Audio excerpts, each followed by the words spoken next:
Hi, spots and cheek pops, ladies and gentlemen. It's me, SSV Silicon Steve Valley, and that is Vladi. How you doing, Vladi? I'm pretty good. How you doing, Steve? You got to look through the side so people think we're looking at each other. The other side, come on, you're better than that. Doing pretty good. Well, arguably the biggest news coming out that wasn't involving CM Punk the last week. Bryan Danielson announced on Collision this past Saturday night he's got 1 year left in at least his AEW wrestling career, or so he says. He promised his daughter that when she turned 7 that he would stop wrestling.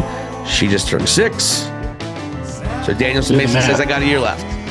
So the speculation, Vladi Dadi, after we break the sadness, Vladi Dadi, who will Bryan Danielson be working with over the next year? Quite frankly, Vladi, I think this has been the run of Bryan Danielson's career in terms of his certainly in-ring portion that I've ever seen. Bryan Danielson has been nothing but just brilliant and shown himself as arguably the best wrestler, technical wrestler of all time. He's definitely the best wrestler all time.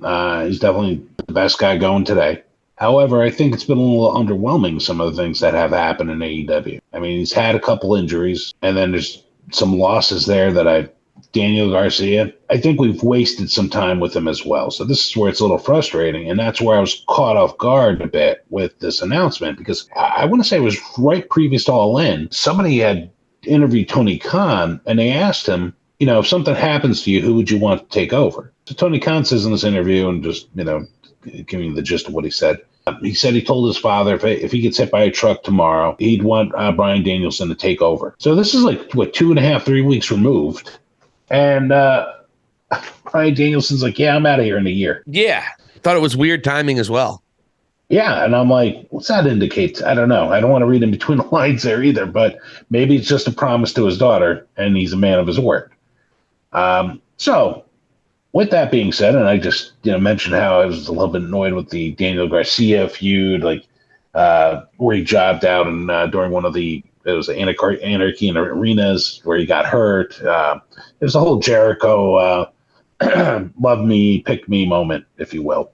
So getting away from that, since we're on borrowed time with this guy, I said to you in pre-production, why don't we think of 3 opponents or storylines we'd like to see with him before with him. So I came up with 3. I don't know if you want me to lead off with this segment, but I guess I will. So first name I picked on this list, near and dear to your heart, Mr. Kenny Omega.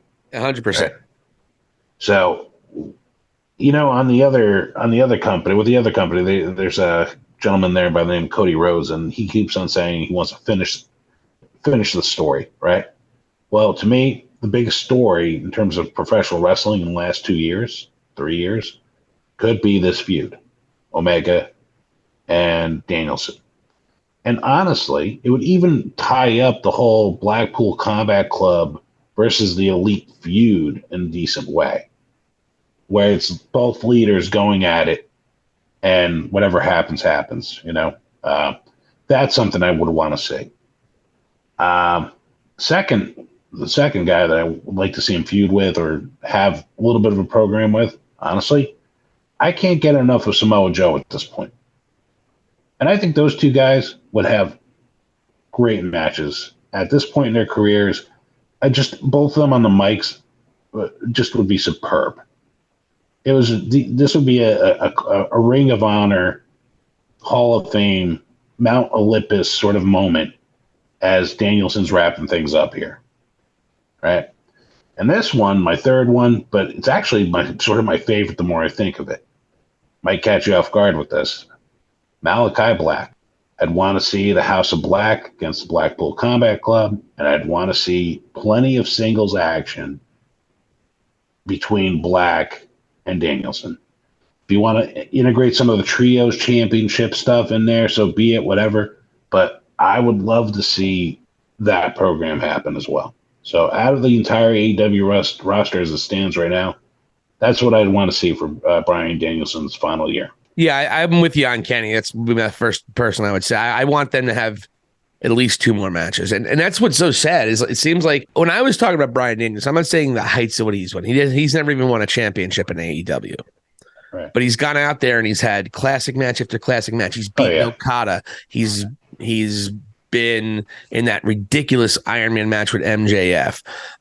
I mean, I don't have off the top of my head. There's so many that you can pick up. The original Kenny one, the matches with he's even had with Hangman Page was really great. The matches he's had with Moxley was really good.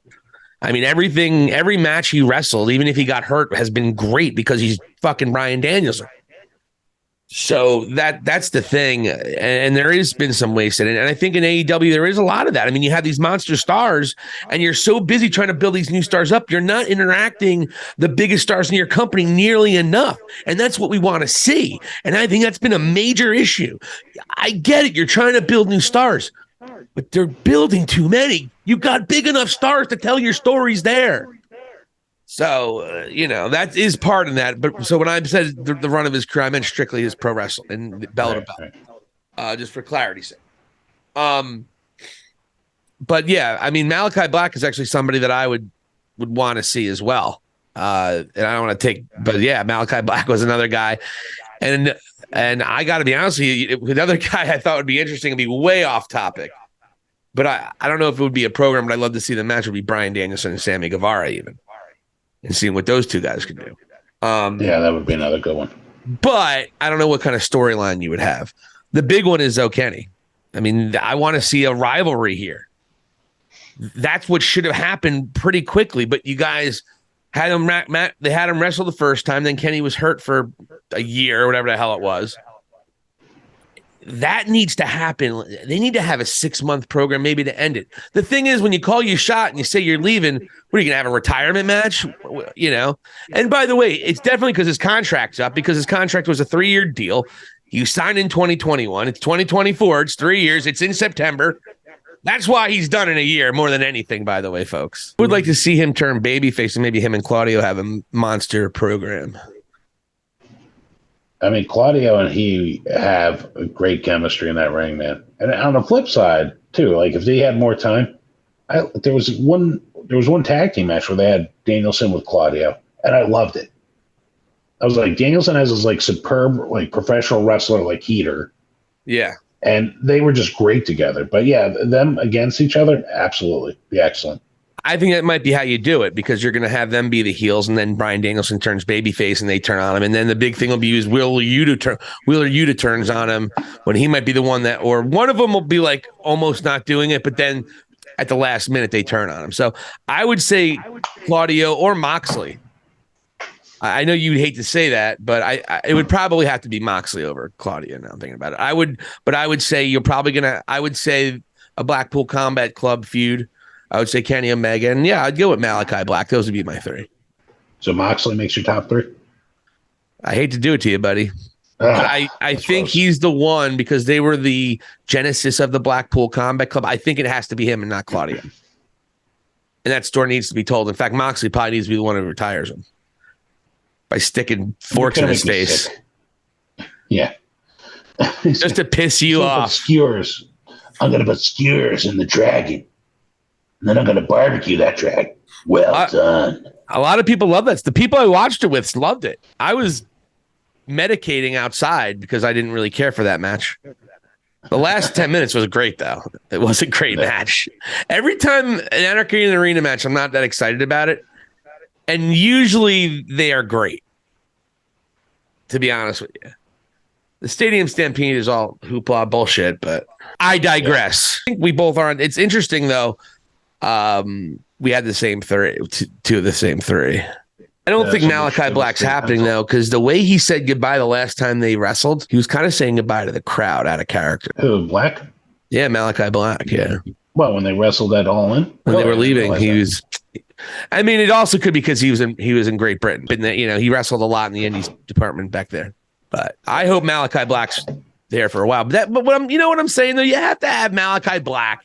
I mean, do you see the excitement? The one time where just Malachi Black would get in front of somebody, CM Punk, Kenny Omega, there was an excitement there.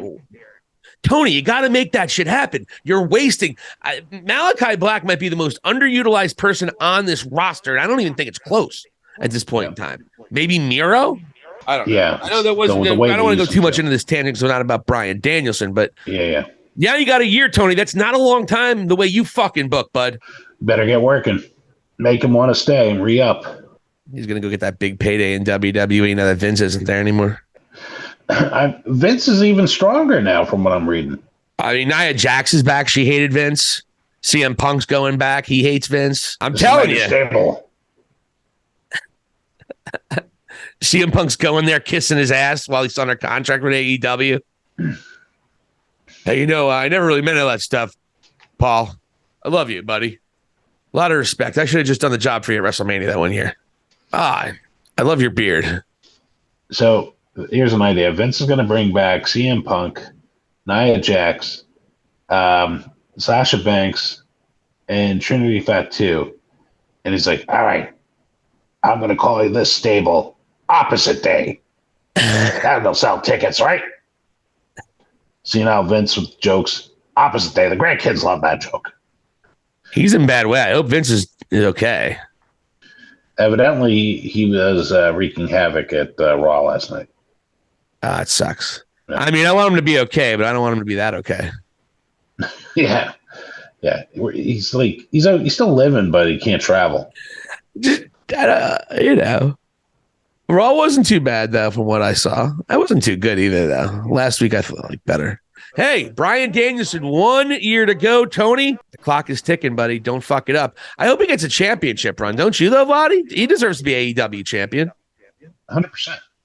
100%. I mean, I would even have him retire as the champ. And the other part is, no, because then he's going to go to WWE and wrestle at the next WrestleMania. Fuck that. Anyway, come on, let's be honest. But if it looks like he's going to re-up, say if he becomes like a part-time wrestler for AEW. Yeah, he already kind of is. Well, he gets injured a lot. I mean, but nobody says weak body to him.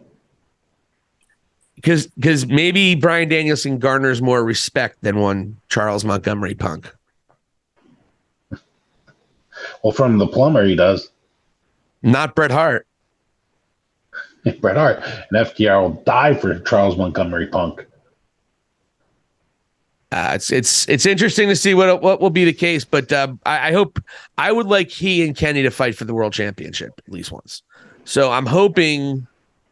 The thing is, you got to get the title off of MJF. I think Danielson beats MJF at some point, or MJF loses to Adam Cole, and Adam Cole drops to Danielson. Danielson drops to Kenny.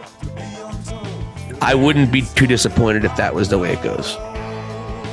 Because Danielson does have to put Kenny over since he's the one retiring and going to get big paydays in WWE once a year.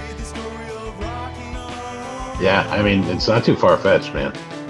It's what they all do. Now that Vince isn't there, Danielson's a man of principle. Creepy asshole, fucked up Vince is not something that he looks up to. Just the way Danielson is, you know what I mean? Bleeding heart, fucking liberal. Plus, there's a very personal connection there. That's Laurinaitis. Right. John Laurinaitis. Johnny L.